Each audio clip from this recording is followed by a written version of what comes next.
Good morning and namaskaram to all of you. Uh, Thank you, God's own country. I think that's what it is. And all of us are lucky to be in this place. I do see that more people have come in.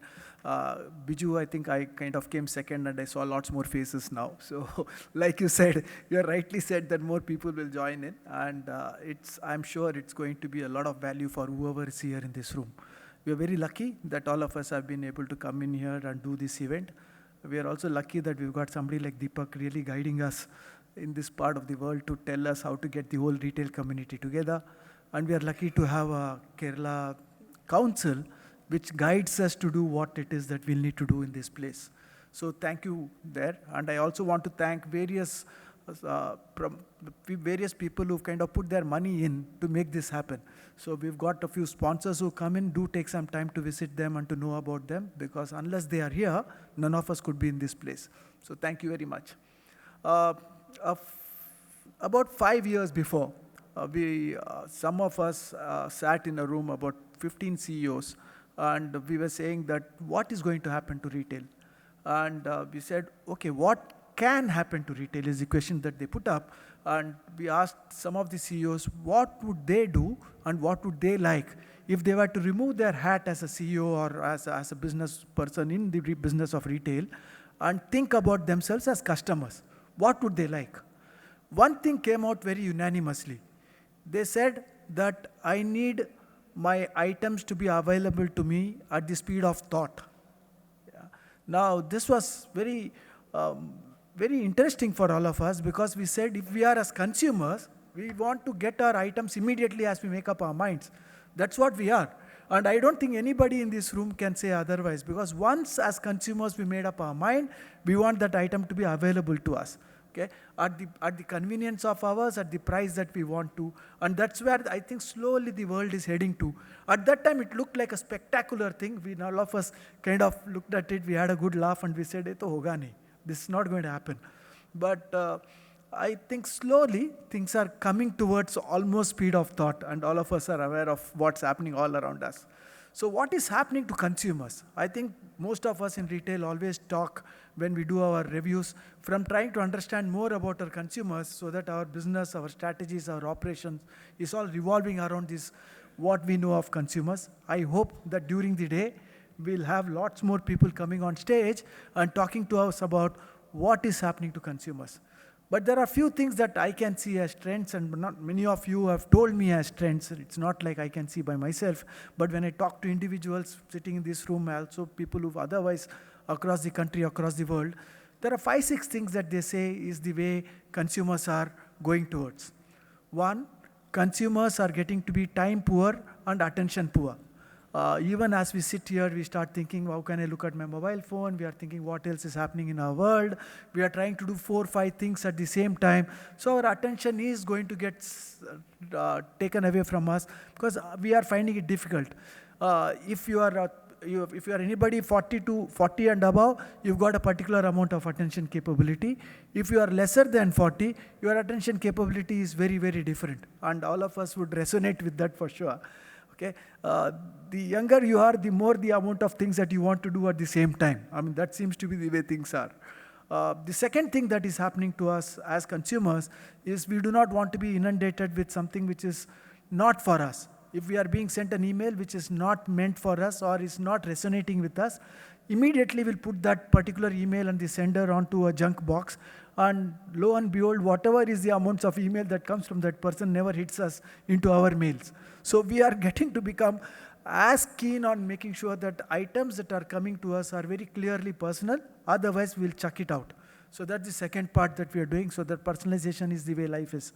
The third thing that is happening is that we want everything to be happening to us at the time when we want it to be, and we want it from wherever we are.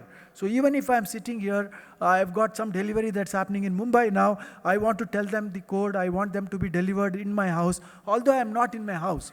And the other way is also the way it is. If there are people, relatives who are elsewhere in the world, they want to give me something for my birthday, which is not immediately, so don't worry.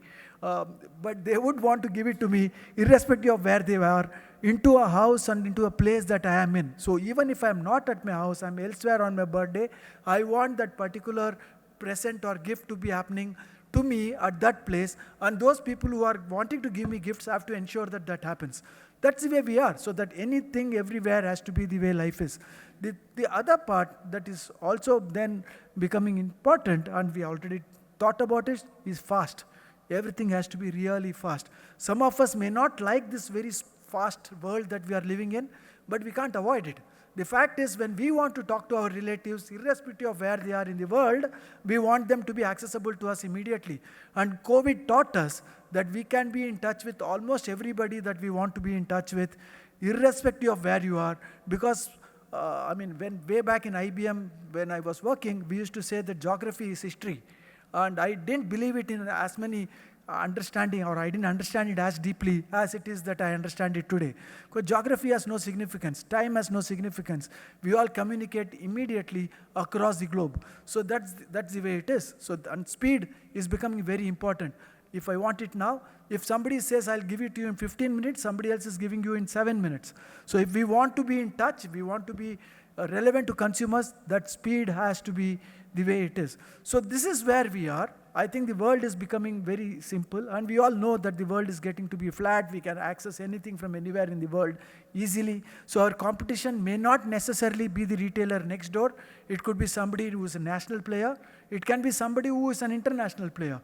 Our competition for money is not necessarily a retailer at all. If people are spending more money on travel, they are reducing their money with us when they come in and spend money on our retail stores. They seem to sometimes think, I don't want to buy that 1 kilo of dal today because I want to go to Dal Lake today. That's the way it is. Sometimes the competition is not even that. The fact is that 2 years before, somebody's gone out and bought a big house because they thought in COVID they did not have a house that's large enough. And now they have understood that there is something called EMI that goes with it. They are paying more EMI today, so they are not buying the dal with you today. And that's the competition that you are seeing for the share of wallet. So I think life is becoming more complex. We'll need to know where customers are wanting to spend. What is it that we can do to try and snatch away that share of wallet, more importantly, that share of watch of customers. And I hope that today, as we sit here together, we get to know from each other how are they really strategizing to get that share of watch and share of wallet of customers. I also hope that today we make more friends from here. In fact, today in the morning, somebody told me he may not want to meet somebody because it is competition. And I was thinking, if it is competition, I want to meet him now. Why today? I want to meet that person today. It's not the way it is. I want to meet that person now. It's because we learn so fast. If I am able to meet a competitive force today, if I get a chance, that's what I have to pick up. Because if you want to be ahead, you have to know your competition just as well. And you've got to learn from each other. End of the day, competitors and us kind of create the industry. So the last sentence from me is, thank you for being part of RAI. Thank you for being members of RAI. All of you can compete in the market, but come and complement each other and collaborate here at an industry level. Because unless all of us come in and work, and I know a lot of people in the front desk here and at the back who've come and worked for the sake of the industry, keeping their hat away as an individual business person because they want the industry to grow. If the industry doesn't grow, none of us grow. So thank you for collaborating, make the industry grow. Thank you very much. Have a good day.